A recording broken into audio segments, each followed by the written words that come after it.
Let's continue with the chapter. "Oh, help," said Pooh. "I'd better go back." "Oh, bother," said Pooh. "I shall have to go on."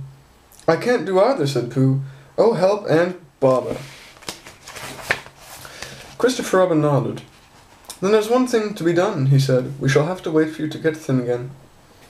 "But how long does that take?" asked Pooh anxiously. "About a week, I should think.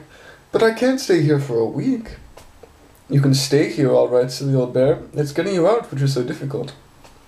"Well, I'll read to you," said Rabbit cheerfully. "And I hope it won't snow, he added. "And I say, old fellow, you're taking up a good deal of room in my house.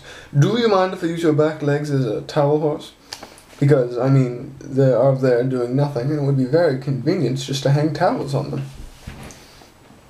"A week?" said Pooh gloomily. "What about meals?" "I'm afraid no meals," said Christopher Robin, "because of getting thin quicker. We will read to you." Bear began to sigh, and then found he couldn't because he was tightly stuck, and a tear rolled down his eye, and he said, "Then would you read a sustaining book, such as would help comfort a wedged bear in great tightness?"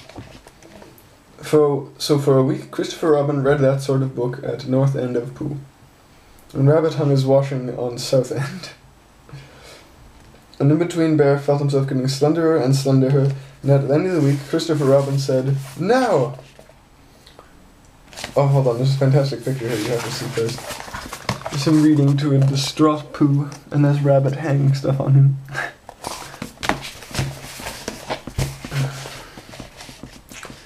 Christopher Robin then nodded.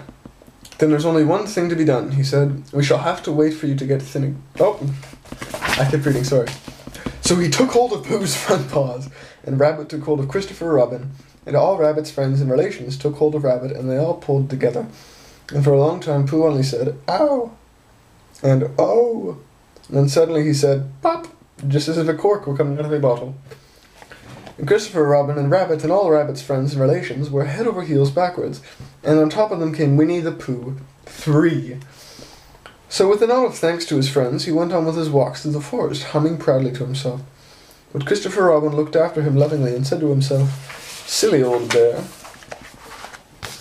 And here's Pooh getting pulled by everybody. I like this one.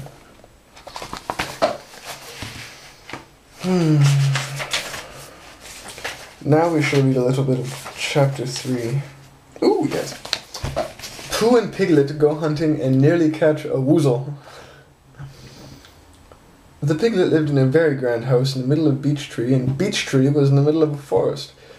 And the Piglet lived in the middle of the house. Next to his house was a piece of broken board which had "Trespassers W" on it.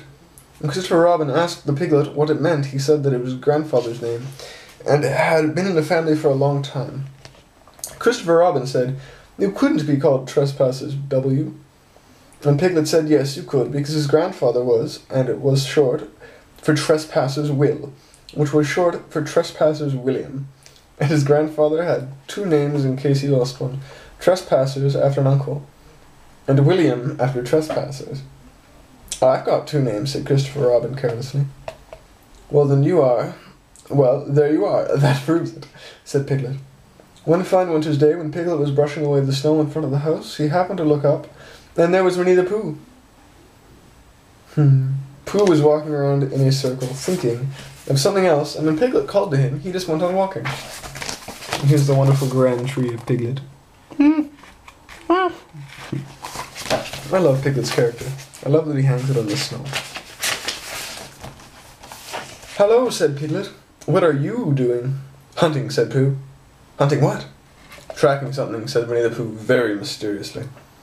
"Tracking what?" said Piglet, coming closer. "That's just what I ask myself. I ask myself, what? What do you think you'll answer?"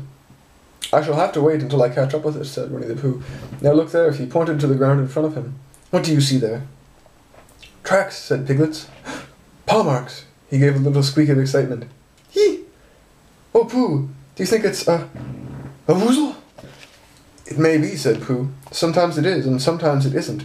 You can never tell with paw marks." I need to show you the picture.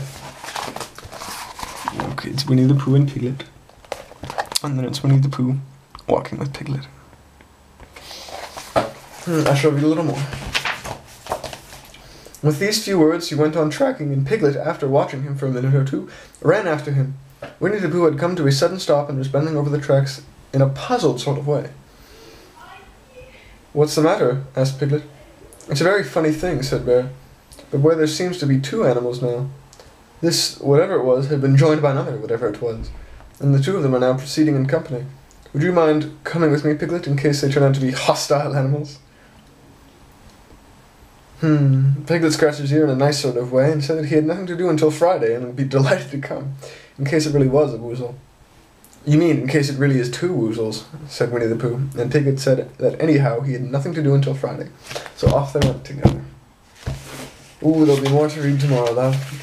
I feel like these chapters are going quicker than I anticipated. But that's not how it happens. So, I love you, Christy. Sleep well. Keep calm. Fandalama, carry in. And we still have 3 more characters that are actually on the front of this book to introduce later. You probably know who they are. Either way, I love you dearly. Sleep well, keep calm, find a llama, carry on, and I'll talk to you soon. Alright.